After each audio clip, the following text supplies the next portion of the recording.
All right. I put together a little story for you guys. This is the Sovereign Family. I like storytelling and I like creation, so I put this together here for you, and I'm going to run through it with you. So, this is the Sovereign Family. This is the Queen, the King, and then we have a couple little rugrats. Heir to the throne. Okay, not necessarily about the kids, but in particular, we have the king and the queen, and use this as how can I say? Take this with a grain of salt. Use this as a reference point because I know understand every family dynamic is different. I just want to show you possibly what you've been led to believe, how we can change that, and help you understand true sovereignty in leadership. So if we were to break these two apart, we have the king on the left and the queen on the right. Now, most of us have been led to believe that the king is king. King is at the top of the castle. I am going to argue that that is a false truth. I believe the queen is actually at the top of the castle. So, this is how our family runs. I believe this is how many families run. The definition of a matriarch family is one where leadership, influence, and continuity flow primarily through the female line, often anchored by a mother, grandmother, or elder woman. Okay, so we believe that the male is usually at the top of the totem pole. I'm going to argue that it's actually the woman. Now stay with me here. So this is the family that we picture, that many people picture. Okay. However, in many cases, the king may be off fighting dragons. So the family actually looks like this. Often the mother's at home with the children. And consider this, you may not be at home with the kids particularly. You could be taking them to take daycare, the grandparents' school, whatever it is.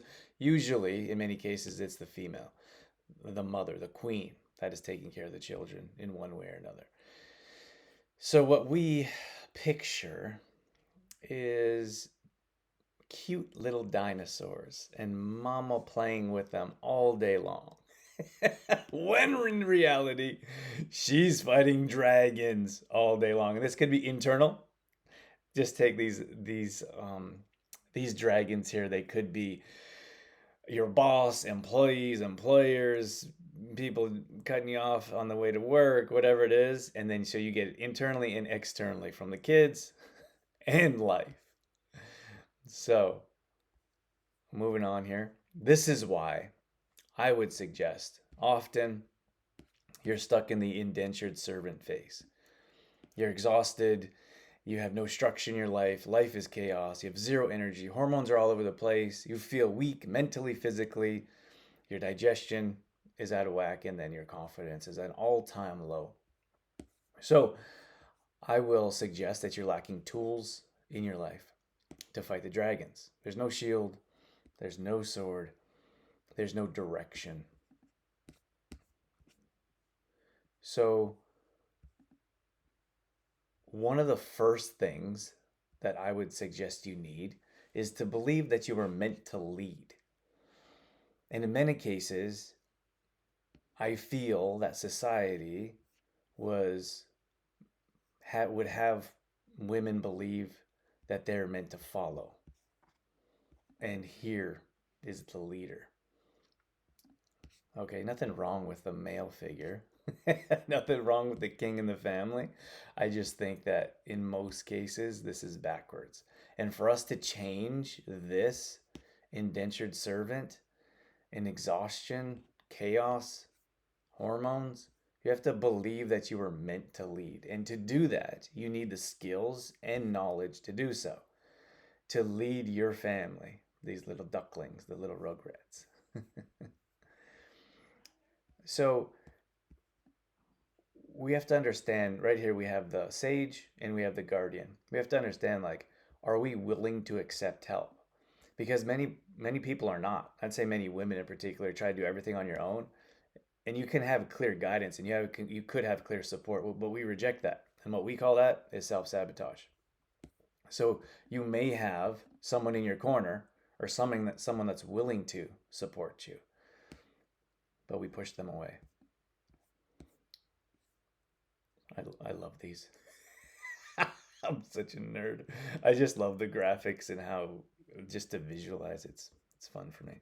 So without this, like without these, without that support team or structure, this is what we feel like. You feel like you're lost. Wandering around the forest trying to figure out where to go and what to do. But what would it feel like? Like just take a moment and picture like what would it actually feel like for you to have a supportive team or for you to have doesn't have to be a team in particular. It could be structure, it could be guidance, it could be a clear path. Look at this for example. Like just envision yourself as the woman in front with someone actually guiding and supporting. Do you think you would have more confidence? Do you think you would have more ability to lead your family? I would argue strongly, yes. So this is the priestess in the middle, but she doesn't become the priestess without some type of support. And we have the sage and the guardian, not just to lead you, but at times to protect you. We don't have we have that life of chaos and it feels incredibly lonely, especially if maybe you don't have a spouse or you don't have close people in your community or those people that can help support and guide you. So sometimes we all need a sage and a guardian or support to protect us from those dragons out there. So what we've put together is the 4 pillars. So from calm to chaos is the first pillar. So actually structuring your life so it doesn't feel like you're always behind or always struggling or always stressed out. And then we have over here to the right, we have train to sustain. So actually sustainable exercise, movement, workouts. Like we need to understand that we need to move our body to perform at our best, to be strong mentally, emotionally, physically. And nourished without the noise, there's so much nonsense out there. We need to get back to basics, whole food, simple meals. And that's what this pillar is about. So these are all different training modules. Calm to chaos, these are our 4 pillars.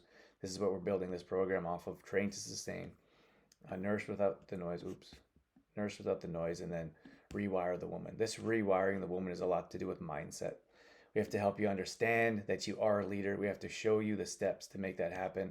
We have to create calm out of chaos. Like it's all connected, and it ends with the priestess, who you ultimately want to be. So, regardless of what your family looks like or what you want your family to look like, it could be this.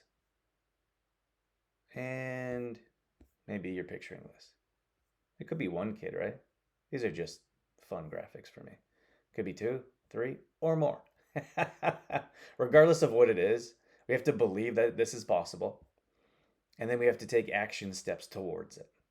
And that's why you're likely in the sovereign strength system. Any questions? Let me know. Otherwise, we'll see you inside.